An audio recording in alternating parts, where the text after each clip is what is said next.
Let's find relative extrema. Any point of inflection, interval where the function is concave up or down. Wow, multiple parts. Let me start with one thing at a time. Any relative extrema. We are in section 3.2, so I'm gonna just use second derivative test. I will find the first derivative to find the critical values. 20x to the third power plus 60x squared. Hold on a second, we did this example. Hold on. I'm gonna go ahead and just copy it. I don't want to do this again. I'm just gonna copy this, you guys. How much do I have to copy? I mean, like, literally the whole thing. Let me come back down. Maybe...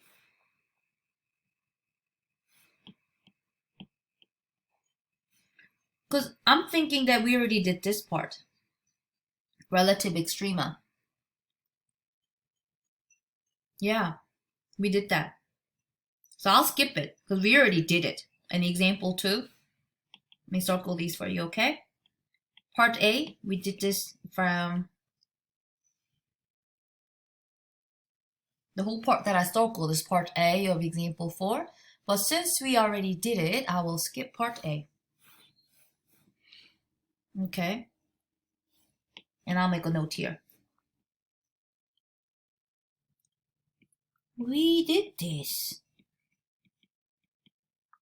in example 2 already. Smiley face. Alright, so let's do the point of inflection then. To find the point of inflection, I need the second derivative. So the first derivative is 20x to the third power plus 60x squared. The second derivative is 60x squared plus 120x. To find the potential, I keep saying potential because it may not be a point of inflection if the concavity doesn't change to the left and right of it. To find the potential POI, the point of inflection, I just abbreviated it however I want. Set G double prime equal to 0 and solve for x. 60x squared plus 120x equals 0.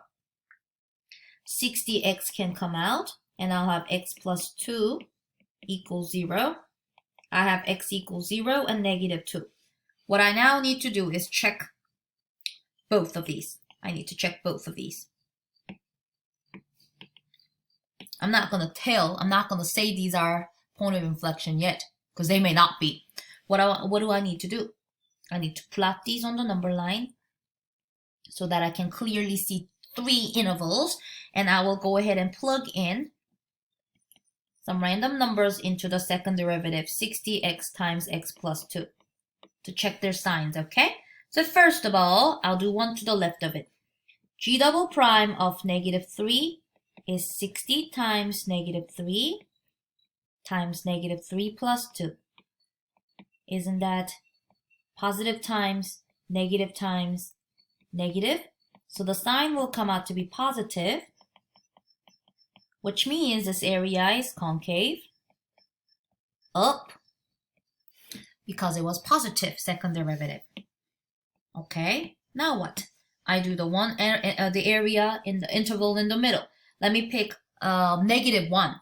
What is G double prime of negative 1? That is 60 times negative 1 times negative 1 plus 2. That is positive number times a negative number times another positive number. So there is only one negative number. This must be a negative. And negative second derivative means this area is concave down. So guess what? Because the concavity is different to the left and right of negative 2, negative 2 is the x-coordinate of one of the point of inflection. Yay! Now let's test 0. What do I need to plug in? G double prime of maybe just 1. Oh no, I'm out of room. I may just do it down here and then I'll move the work. 60 times 1 times 1 plus 2. That is 60 times positive 1 times positive 3. Well, this is a positive number. What does that mean? If it is positive, this area must be concave up. Yay! Why am I happy about this area being concave up? Because the orange concavity and the green concavity, it switched to the left and right of 0. So what does that tell us? This point 0 is also an x-coordinate of the point of inflection. So we have 2 points of inflection in this graph. So now I need to find their y values for them. So to find the y values, I'll plug it into the original function. G of 0 is 5 times 0 to the 4th power plus 20 times 0 to the 3rd power. Isn't that just 0? So the first point of inflection, points of inflection are 0, 0, and I need my other one. The other one, the x-coordinate was -2. Let's find the y-coordinate. G of -2 is 5 times -2 to the 4th power plus 20 times -2 cubed. Whenever you're finding the y-coordinate, make sure you plug it into the original g of x or f of x, or the original function, not the first derivative or the second derivative. And now, as I was talking, I was able to plug this in, and I got -80. So we found 2 points of inflection. One is at 0, 0. The other one is at -280, and we are done with that part. Okay, did they want anything else? Hold on. This extra room is bothering me. I'll just fix it later. They also wanted intervals where the function is concave up or concave down. And you know how we did this? We found the concavities already before we actually tell them that these are the points of inflection. So we have those already. We just have to give it to them.